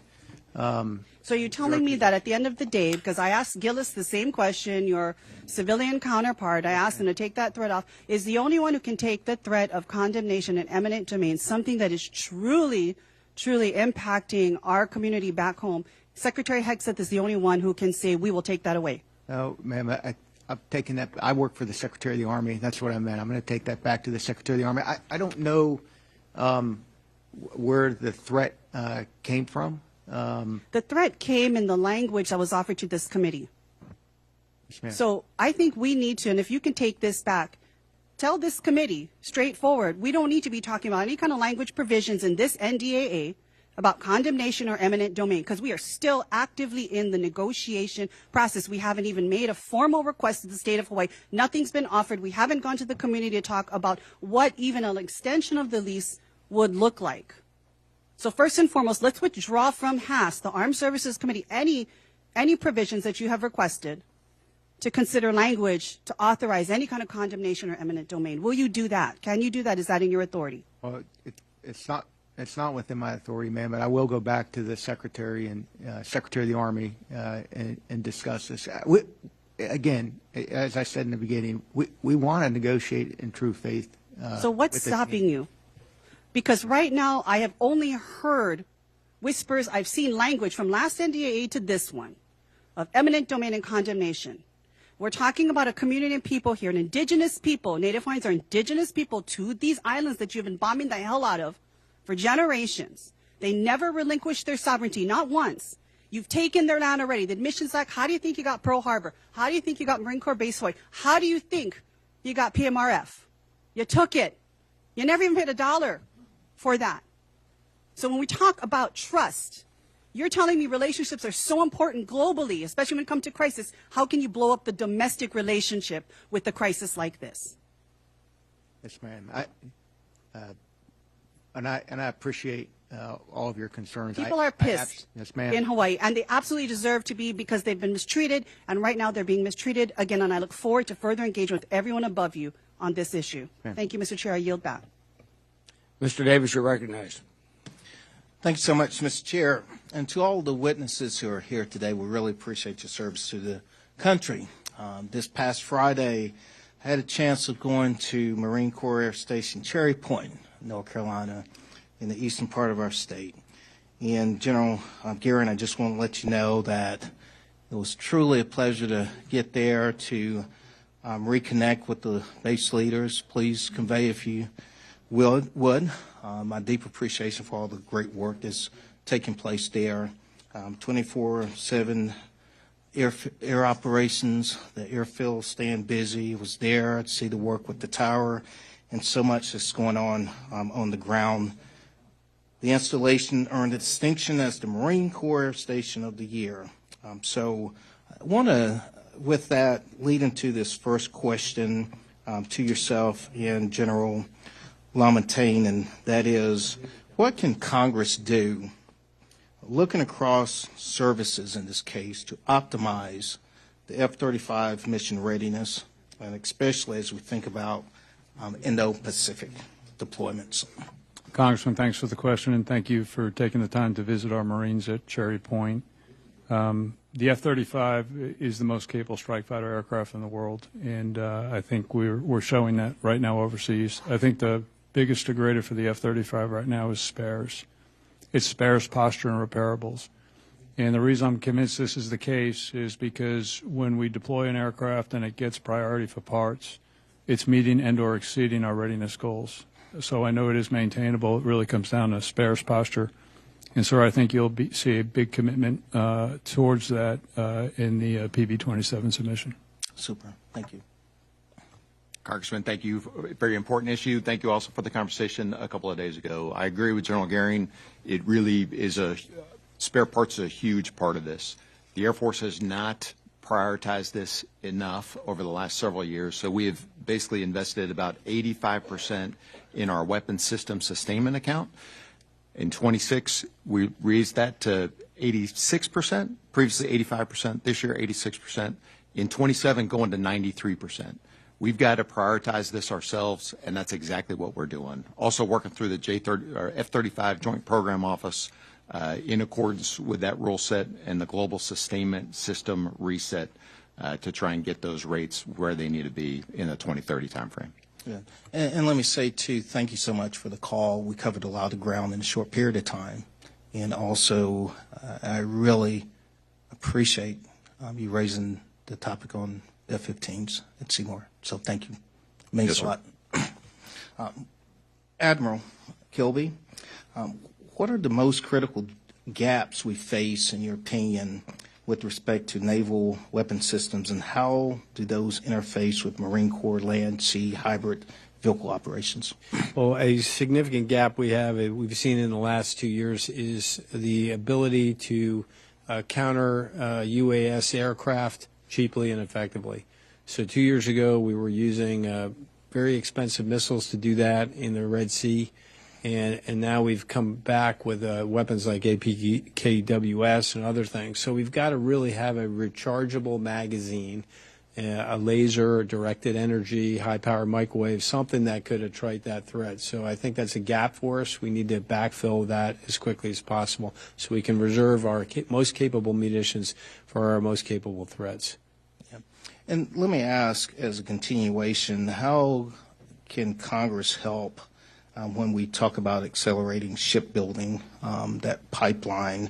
I have tremendous interest, especially when we look at the capacity in Virginia, and we have about 1,100 or so North Carolinians who are relying upon work and going to the shipyard.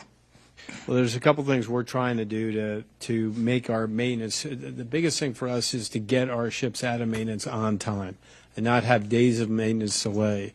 So a couple ways to do that. Shrink the package size, and it makes it more digestible and more likely that we can complete it on time.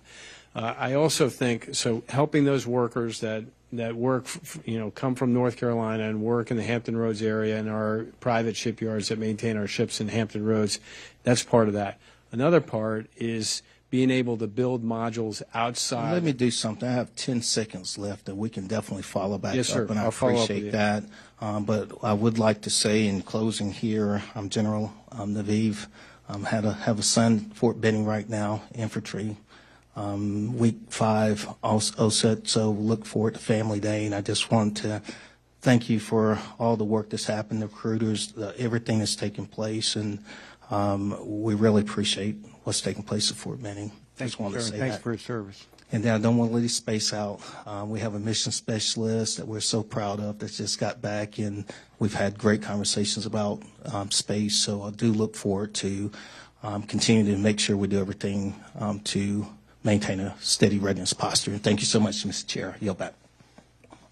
Okay, we're going to, if anyone who wants to participate in a second round of questioning, I think unless Mr. Schmidt, do you have any desire to ask more questions? Okay, Don? Okay, so it'll just be Mr. Garamendi and I will do the 5-minute clock one more time. I've just got a couple of quick questions here. General LaNeve, as to the plight of the Army's ground vehicles, Army reduced the number of overhauls from 1,285 in fiscal year 2015 to just 12 overhauls in fiscal year 2024. What steps is the Army pursuing to arrest the overall decline in ground vehicle mission capability rates, and is an expanded overhaul workload in the organic industrial base part of this solution? It absolutely is, sir.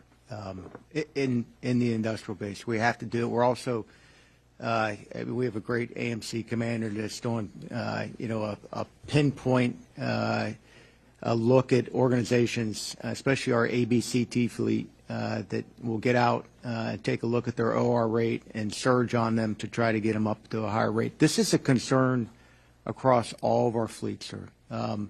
Whether it's aviation or our track fleets or our wheeled fleets. Some of it has to do with the supply chain. Some of it has to do with the ability to be able to make our own parts to repair it. We just stood up a task force to take a hard look at the aviation readiness with myself and the unders, taking this one on. We're going to have to do the same thing with our ground fleet to be able to get the readiness up. Now, there are organizations out there that are doing great. We just had a brigade that came out of NTC that came back to home station with an incredibly high readiness rate that they were able to work on while they were in the box there. So we know that there's work to be done, and we are committed to getting after it. But you're absolutely correct. Overhaul inside the industrial base is one of the ways. Thank you. Finally, General Bratton. The Space Force relies on civilian experts for over 1/3 of its force, particularly within the acquisition community, which this is crucial to the speed to scale initiatives this committee prioritizes. However, in 2025 and 2026, the service faced nearly 14% reductions in civilian staff. How has the Space Force been able to maintain operational readiness with these reductions?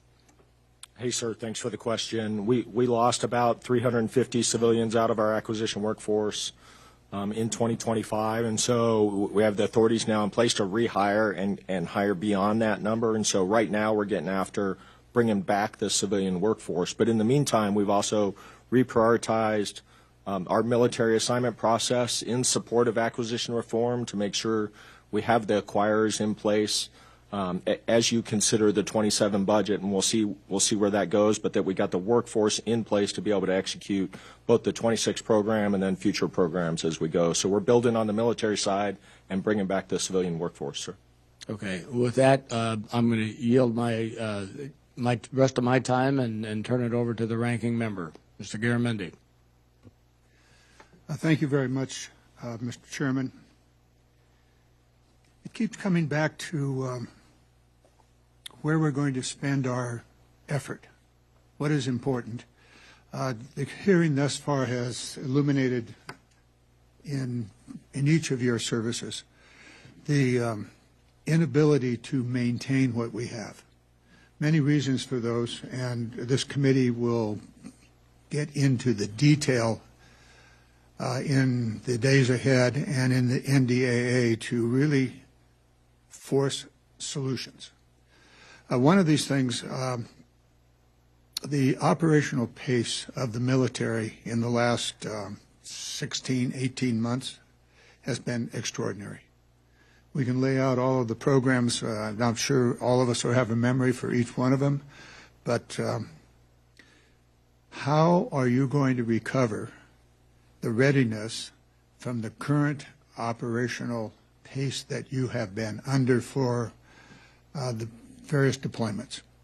The Middle East, 2 or 3, and of course the Iran war, Venezuela, on and on. Ships at sea. So let's go down through this. The Army, you've been talking about this, and I'll skip you. The Navy issue. You've got some real readiness questions that are out there because of the operational pace. What are you going to do about it? We have a model. I wish Representative Jimenez had stayed around, because we have a 1/3, 1/3, 1/3 model. And what that means is 1/3 of our ships is generally in maintenance, 1/3 of our ships is getting ready to deploy in training and certification, and 1/3 is deployed. So that model exists. What we have to do is not perturb the model unnecessarily. So that means we have to get done those phases in the time allotted, or I create a pile jam, as you indicated in your opening statement. So recovering that means we've got to do, let's take the Ford, 6-month PIA. That's what she's supposed to get. I didn't plan to do this fire damage repair in that PIA. That's ongoing conversations I'm having now with Admiral Downey to make sure we can execute that in that time frame to allow that 1/3, 1/3 model to exist. So we've got to have a discipline to go execute that. And we certainly have to do work, and the Deputy Secretary of War is working hard at munitions acceleration, because we're using a lot of munitions, as you know. So the ability to kind of build back, make a long-term investment where a company is willing to facilitize because they realize that they have a long-term contract, and increase productivity beyond what we had. Those are a couple things that come to mind. Very good. Other comments? Ranking Member, thanks for the question. So any force we deploy forward, man, organized, trained, equipped, certified, ready to go, and they deploy. And upon their return, there's a requirement to reset that force, just as part of our force generation cycle. And so long as we're able to maintain the deployment to dwell ratios for the time it takes to reset that force, we're in a good spot and in a good position. And currently we're maintaining those ratios with the force. So this is just indicative of the force generation process. Takes into account the current deployment into the Middle East that's going on? For the current sea-based deployment, sir? Yes. Yeah, that force was scheduled to deploy. They deployed, and they ended up where they are today based on an allocation decision. But they were already certified and worked up and deployed. Air Force. Ranking Member, great question. Similar to my counterparts, we'll need to work through the reset of those forces as they come back from the deployment. Also, I'll add spares, a really important topic and an important issue. I outlined how we've previously invested 85%, this year 86%, next year 93%. That was before the conflict. And so we've got a lot of work to do to replenish our stocks. Whether that comes in the form of a supplemental reconciliation or something else, defer to the Congress, but there'll be some work to do to replenish the stocks that we're going through in support of the conflict. Hey, sir, I just add for the Space Force, it's less about the equipment for us, that the spacecraft for the most part are in space.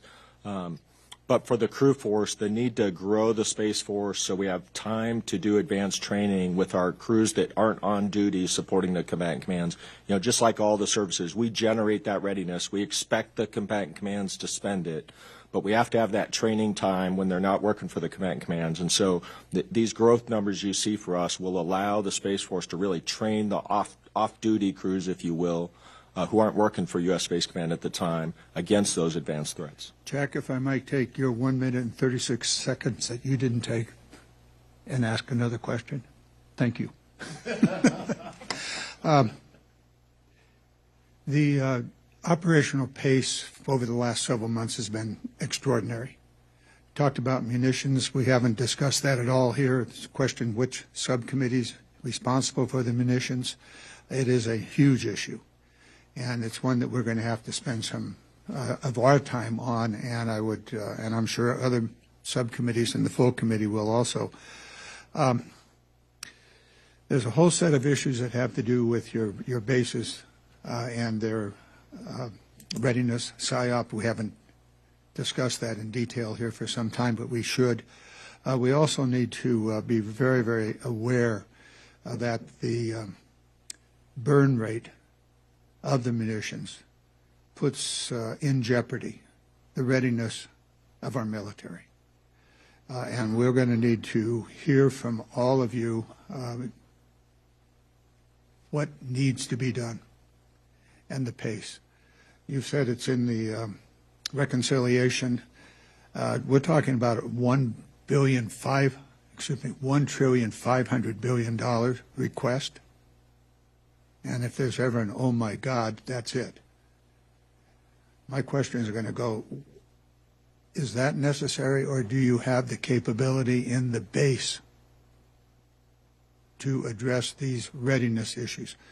Those are questions that are going to be asked in the future. I've consumed I've consumed the chairman's 1 minute, 36 seconds. And with that, Mr. Chairman, thank you for your generosity. Oh, the pleasure is mine. And of course, there's the chairman's magic minute, which I forgot to tell you about. Number one, thank you to all of you. The preparation that goes into this testimony, I guarantee I know from firsthand experience from a couple of decades ago, sitting where you are. Thank you for that. When we met, bad news doesn't get better with time. Soon you let us know what's going on.